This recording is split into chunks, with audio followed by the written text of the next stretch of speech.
What up, guys? We're back with Meat and Potatoes. It's going to be the second episode. I know it's kind of been a little bit since we've put out an episode, but Ludwig and I were trying to figure out what we were going to do next, and we think we figured it out. So again, my name's Ankur. I'm the good-looking one out of the two of us. My name is Ludwig. I'm the honest one. I don't lie to you like he just did. What are you honest about? I'm the better-looking one. Oh, okay. Clearly. Put in the comments. Let us know which one's better. Yeah. That's not fair, though. You got like 900 Instagram models that are going to say something. Like, we picked Ludwig. Well, you shouldn't have picked this fight, all right? Like, that's the truth. So, anyway, yeah, we're here with a new episode, and we're going to talk about what today? Okay, so there's all these businesses that are trying to figure out in 2020 how they can get a marketing edge. I think we should talk about barbershops. Yeah. I mean, I don't know if you've been to a barbershop in a while, but that's probably a consistent expense for me for, I don't know, the past 30-some years. It's been a long time. Actually, I used to, I've been cutting my own hair for about 20 years, something like that, 20 years. And back then, they only had one blade on the bit. They only had one blade. And since I decided to give back one day, and I went into a barbershop maybe like, I don't know, 5 years ago in Rutherford, New Jersey, and just so I can have the experience of sitting in a chair. And it was legit one of those old school barbershops with the thing outside that's spinning, thing outside the front door. And it was a cool experience, sitting in a chair and just having someone take care of you. So while I don't often do it, I think a lot of people do. Most people get their hair cut in barbershops, most men. So yeah, I think it's a good topic. So when you and your wife run through the expenses and she sees a barbershop like $30, is she like, what the hell is the point of this? Yeah, 100%. It was a donation. It was a donation. It was a give back program, yeah, for sure. I see. Helping someone pay for college. Yes, those are my donations, apparently. Right. Yeah. All right. So, what have you been doing since our last episode? Can we toast? We should toast. Episode 2. Toast to episode 2. Yeah. Hear you. So, what have you been up to since the last episode? A little bit of this, a little bit of that. A lot of influencer marketing and hanging out with the family, and that's it, really. Yeah. Getting good Christmas presents? Absolutely. I got this new coat that I just bought. Okay. Bought here today, and I got this. Oh, this is the toast of the town. It's a mug, a heated mug. It's Ember? Yeah, you have one? No. Am I late to the game? Starbucks has been marketing it forever. Yes, that's exactly what I got. So I can keep my coffee while I sit at my desk at like 132 degrees at all times. Okay. Which I think it's a great idea, and I'm mad that I just got it. How old are you? I'm 21. I got one for one of my uncles. He's like 65, and he thought it was like the greatest thing in the world. He pretty much described it the same way you just did. Did he? Yeah. All right, so I'm not the only one. Do you have one? No. What did you get for Christmas? Nothing. Absolutely nothing. I got more bills in the mail than I have to go get paid. That's what we call sad. I think we should change subjects then. Oh, man. All right, let's talk about barbershops. So my barber, his name is Jay. I've been going to him for 2 years since I got to Pittsburgh. Before that, my barber was this guy up in North Jersey. And I'm the kind of guy that goes to the same barber until he messes up more than twice, right? Right. Which, these barbers mess up every now and then. But for me, a barbershop is like a solid hour and a half experience. I go in, I get my glass of whiskey, my coffee, whatever it is that the guy's given that day. I sit in the chair, he does my fade right, then he does the top, then he puts that hot towel on me. Man, when they give it that little spray on the towel. I don't know if you know what I'm talking about, right? Yeah. But they just knocks you out for a couple minutes, and then he gives you that straight edge, nice clean cut. I come out looking like Hassan Minaj. It's great. This is out in Pittsburgh or here in Jersey? Pittsburgh. Okay. Yeah. And then I give him a tip that's just ridiculous, but it's because I go there for this relief. I don't know how else to describe it. So let me ask you a question. So a barbershop in Pittsburgh, what's the vibe like? What's going on in that location? Why do you go there? So Ice Cube would have you want to think of barbershops a certain way, right? Mm-hmm. I feel like the best vibes are when there's like this whole family experience. As soon as you walk in. The first chair, which is the first one closest to the door. Yeah. Like intros, says hi, what's up, right? Checks in on whatever's going on with your day. Yeah. You give daps to everyone who's also waiting in line. Yeah. You see your barber, he acknowledges that you walked in. He's finishing up someone that he probably shouldn't be finishing right now because it's your appointment time. Right. But you patiently wait out of respect. You sit down in that chair. The bad barbershops are the ones where you walk in and there's no one in a chair. there's like no life to the barbershop, Right, right? And right. you're just like, why am I here, right? Right. And then they're like, yeah, this guy in the back, chair number 9, has an opening. And you go sit there, that guy don't even speak English. Right. You're like, what am I doing? This guy's going to mess up everything. Right. But, you're desperate, so you go there. Yeah. No, I definitely think that I agree 100%. Vibe is everything. One of the things I always wonder about, and I guess why we're here today is, 2020, how are barbershops surviving? Like, how are they going to make it happen in this era of social media and technology? And yeah, for sure. So, how do you think they're going to survive going forward? I mean, the epidemic of male pattern baldness is serious. It's just taking over everywhere. Right. I was a little afraid you were going to say fake news, but we're going to figure this out in 2020. I believe right? that. I think there's a couple of things barbershops have to be doing, right? First off, I don't think it makes a difference whether you're an urban barbershop or whether you're more upscale barbershop, or whatever the cost is for a haircut, whether it's a $12 cut or whether it's like a $60 cut. I think there are certain things that every man looks for when he goes to a barbershop. It's not really that different for salons either, but I'm sure you could probably talk about that way more than I do. Single man. Are you saying that I go to salons? We got 4 women in your family? 4 women at the house. Yeah, I'm the only male. Yeah, and we just got a pit bull, a little pit bull, and that's a female as well. So 5 women in the family. I'm outnumbered. Seriously. I don't even know how to react to I that. gotta go to barbershops just to get away from that. You can't even get away at work because you'd be shooting divas all day. Well, and my office. They're not all home. divas. I apologize in advance. I didn't say that. I did not agree to that. But I also have my office in my house. So yeah, I'm always home. All right. So first off, if a barbershop has the wrong vibe, I'm not going to want to go back. 100%. Right. I'm going to want to see decor on the walls. I'm going to want to see, if it's a barbershop, I want to see the barber having a ring light at his station. I'm going to want to know that there's music playing. Are there TVs at this barbershop? Playing the game? Is there a game plan? So I've been to barbershops that have both, right? Yeah. And I feel like it's okay to have it in the waiting area if it's playing the game or a sports center or whatever's on. Yeah. But I feel like it's a little inappropriate when it's at every station. Got it. Because that makes me think that the barbers are bored and not obviously busy. Right. Because I'm not going to the barbershop to watch the game. I'm going to the barbershop to talk to my barber. Yeah. So I think it's way better when you don't have that. Okay. Per se, right? The lighting is going to be the right type of lighting for me to feel comfortable and inviting, right? I mean, no one likes a bunch of white lights, the halogen bulbs. No, I need some yellow lights, some inviting light. Yeah. Stuff that's going to be comfortable. Some blue lights, some lavender lights. I don't know about all that, but sometimes salons where apparently you spend a lot of time at is probably where all that kind of stuff happens. But I think salons are different, right? Salons have the lit up, what do you call it, where girls do their makeup? Vanity mirrors. Those vanity mirrors, right? Yeah, that looks like you're in a dressing room. Yeah. Totally different vibe. Definitely no TVs, maybe some music. But yeah, definitely it's more of an upscale kind of pampering feel, which they know how to do it. Tons of mirrors. I don't know. Do they? I mean, I hope they have wine or tea.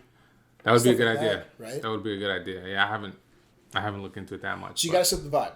Right. If you're a barbershop or salon and you're not setting the vibe in 2020. Rule number 1: set the vibe. It's DJ Khaled would be major key. Major key. Major key. Right. Otherwise it'd be a problem. Now we need another one. Right. Another one. What's the next key? So, straight up hire people that are personable. Good stuff. So, for me, as a guy who travels way too much, when I'm in a new city or I need to find a barber, I hop on Instagram. Yeah. Right. And I'm going to look up barbers of city as the hashtag. And I'm going to go find a barber that's posting his fades and showing that he's got the skill set to handle a South Asian hairstyle, right? Because it's straight up different, right? If you're going to have hair that's naturally curly, hair that's naturally straight, I mean, you need to have a barber that knows how to fade that hair, right? At least for a man. Right. I'm going to want to know that the barbershop sells product. As weird as it is, as a guy, if it's a barbershop that doesn't have suavecito in the glass as you walk by, I'm nah, I'm not walking in there. He doesn't know. I mean, they just don't know. They just don't know. I mean, if they're not selling me a $30 piece of hair wax, it's just not going to work for me. That makes sense. Those are the guys. So how do you find that? You do an Instagram search, a Google search. I mean, there's you're looking through comments. Service of city. In every major city in this country, and even internationally, there'll be barbers of Pittsburgh or stylist of New York, right? Dope stylists, right? Yeah. I mean, you can find them local and all that kind of search stuff. You can go on apps like Booksy. You can go on apps like Yelp. You can go on apps like TripAdvisor, and you're going to find different things. But you do your little research, and you find a spot that you're going to want to check out. Got it. But your barbers and stylists have to be the guys that get the good reviews. Of course. Right? Or girls that get the good reviews. And they have to be posting pictures of what they do so that people could see their actual work. Right. Right? I mean, I don't know about you, but for me, I go back to my barber because he's the man. Right? Yeah, I'm the man, and I cut my own hair. So I do go back to my barber. Fun fact, I cut my hair for 11 years. I messed up a lot in the beginning, but I got really good. And I got pretty famous in college for doing $5 cuts in the common bathroom because I didn't clean up anything. Good business. It's good business. I pay for all my drinks. That's it, and especially in college. 25-cent beers on Tuesdays. A lot of ramen noodles you need to buy, right?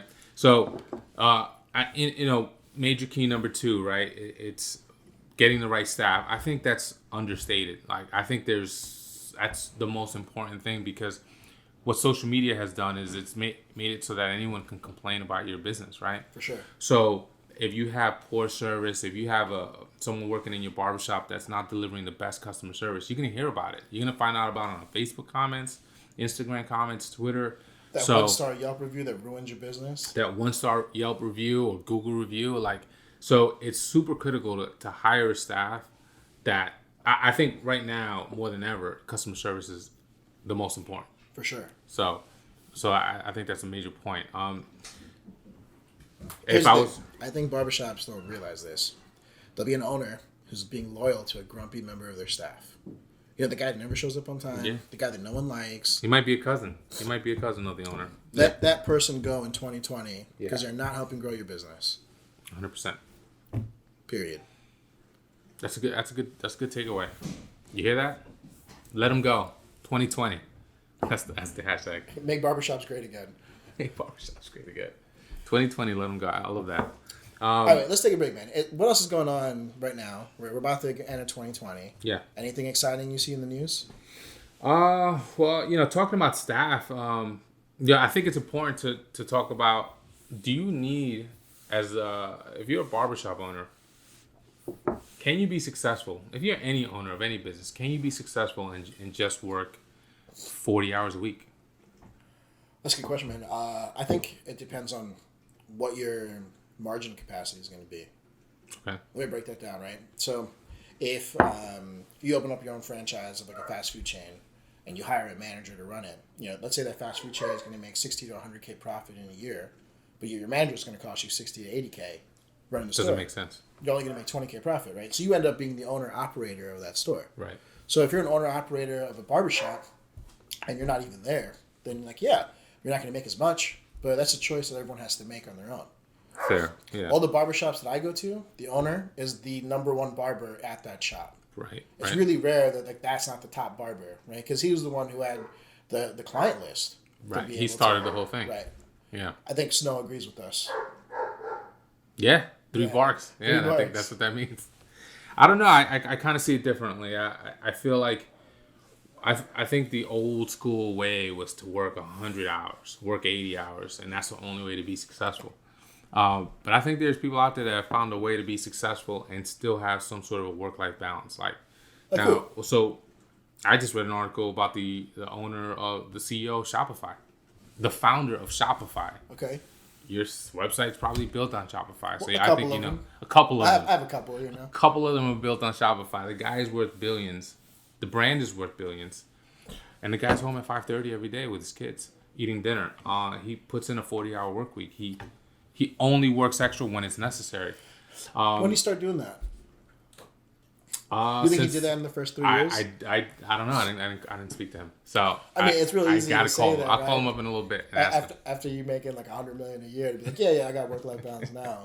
I think it's really important to establish that there's always going to be those unicorn stories, right? And we romanticize those unicorn stories, but you got to put in the work.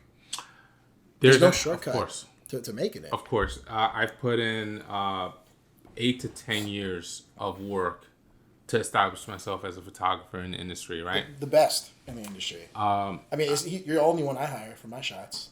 So I do get that element, but I do also believe that there's a way, a time where if you are effective training people to learn your business, that you can have that work-life balance. I mean, look at Ariana Huffington. She's another one. The Sleep Revolution. She writes a book talking about CEOs aren't getting enough sleep. They're dying of stress and heart attacks. I think there's something there, and I'm glad that I read this article today. I'm glad that the Shopify CEO is talking about it. I just call bullshit, man. I feel like these owners don't understand that they have to put in the work to establish their business. Now, once you've established your business and you got that book of business with the clients and everyone, then yeah, maybe you can start stepping away, but you're going to have to give up profit. Okay. Right? Now, when you figure out where that line is, that's where you find it to be. So you give up profit. I mean, I remember reading about this one CEO who gave himself a pay cut so that his employees could make more and be more productive. I just think that guy deserves a medal. A medal. I think that there's I think there's something there. I think it needs to be explored more. I think more people need to talk about it, because of people like you saying you got to work an 80-hour work week makes other people think they got to do that to be successful. Let me clarify. I'm not saying 80 hours. I'm saying you put in all the hours until you build your business, right? Yeah, then you can start stepping away. I think that's fair. I think you got to put in your 10,000 hours. You have to. Yeah. Right? I mean, Jordan wasn't Jordan until he did what he did. That's fair, yeah. Yeah, 10,000 hours. Once you hit that 10,000 mark, then you're considered an expert and you've done your due diligence. I think that's what I'm talking about. I'm not, because remember, there's CEOs right now that are working 80-hour work weeks, the head of Toyota, or whatever the case is, and they still think they have to do that. And I don't think there's. If everyone's looking for a shortcut and they want an answer from you or me, find the purple cow. Right? If your business is trying to get a shortcut to being whatever's going to be next, find something that separates you from everything else. Yeah. Right? There's a book called The Purple Cow. Yeah. Where it's like a blue ocean strategy type of thing. Sort of, right? The idea is like if you're driving down the highway and you're seeing a whole rack of cows, nothing's going to make you stop your car, right? If all of a sudden you see a purple cow, I mean, first of all, you're never going to forget that you saw this purple cow. You're going to be wondering what's going on. Yeah. I'd say maybe half the time you probably pull over at something that shocked you so much that you're like, what's going on? Right, we did this at Shreds, right? The first female branded products. Yeah. They didn't exist before us. And literally all the girls were stopping in their tracks and like, wow, this is a product for me. So if you're a barbershop or you're a salon, find a way to be the purple cow by offering something like that could be viral content, right? Something as basic as a step and repeat, right? Where people can take pictures. Or I love that idea.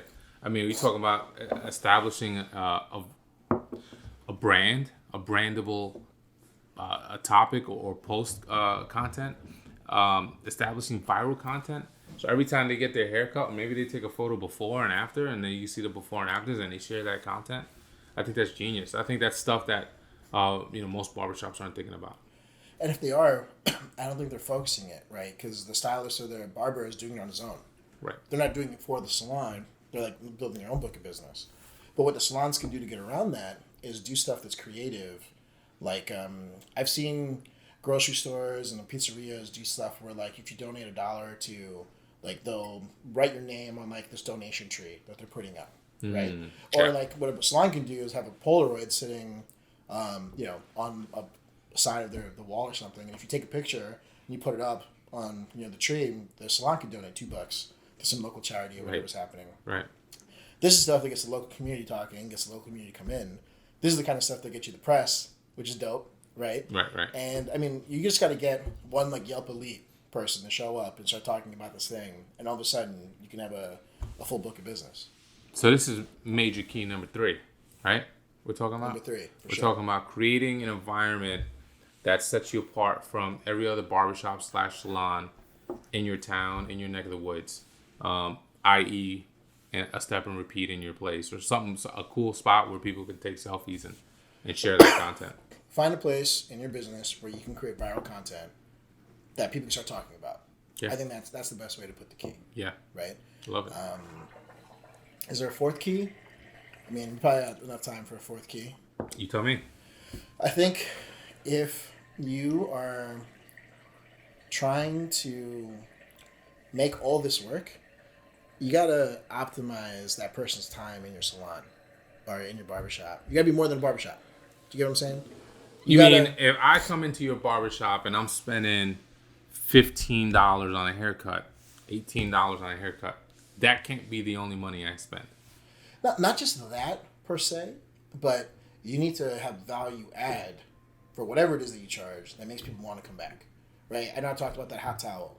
I talk about the straight edge shave.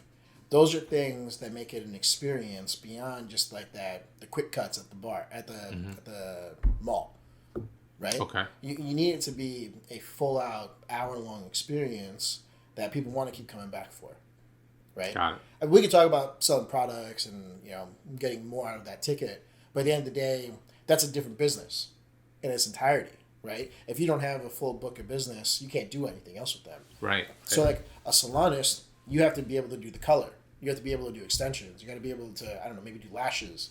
Right. As a barbershop, if you're not doing straight edge, that's a problem. Yeah, right? You're not in the game. My ex-partner used to talk about a straight edge razor all the time.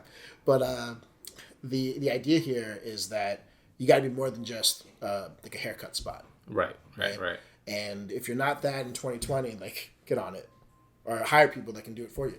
You know what's crazy about, we talked about this last episode is when we're talking about being successful on social media, we're really just talking about being successful, right? And creating an element in your business where, you develop these 4 aspects of your business and you're a successful business.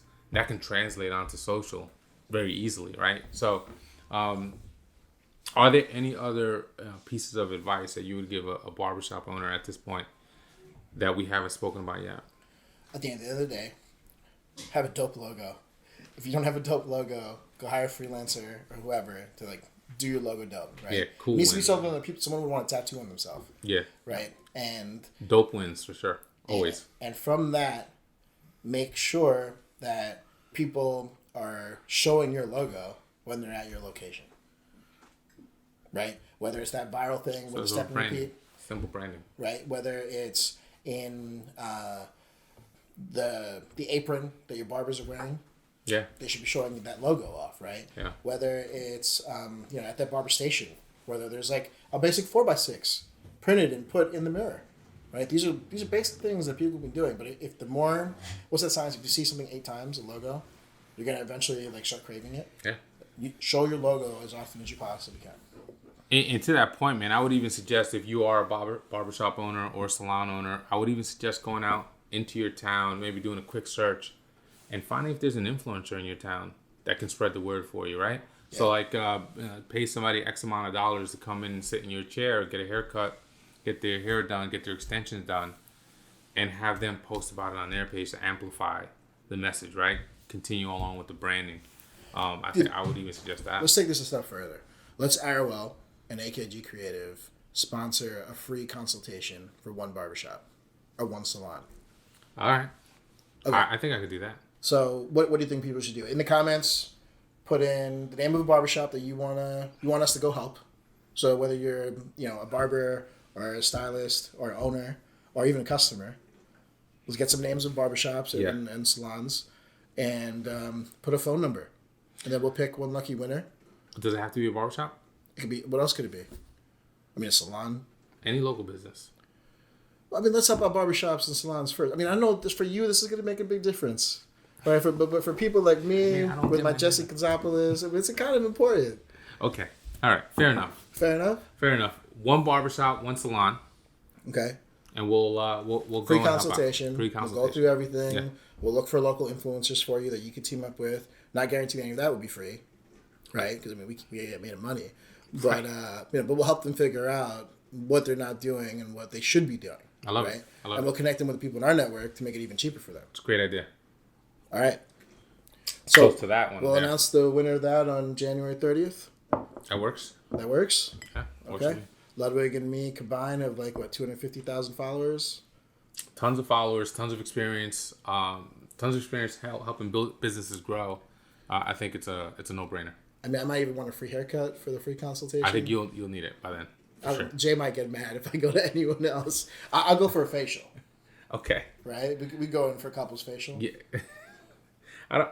Couples facial? Yeah, 2 for 1. Can we just call it friends facial? Is that what? Do they even have that?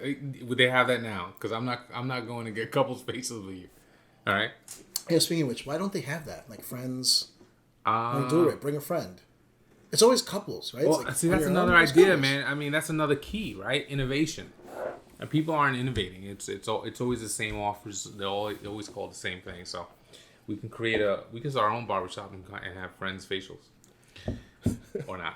We just open a friends facial spot. We only take them in 2s. Yeah. Okay. That'd be cool. Let's put that one on the back burner. All right, man. All right, guys. That was Meat and Potatoes episode 2. You guys know what to do in the comments if you want to pick a barbershop or salon for us to sponsor for a free consultation. And we'll check you guys next time. Peace.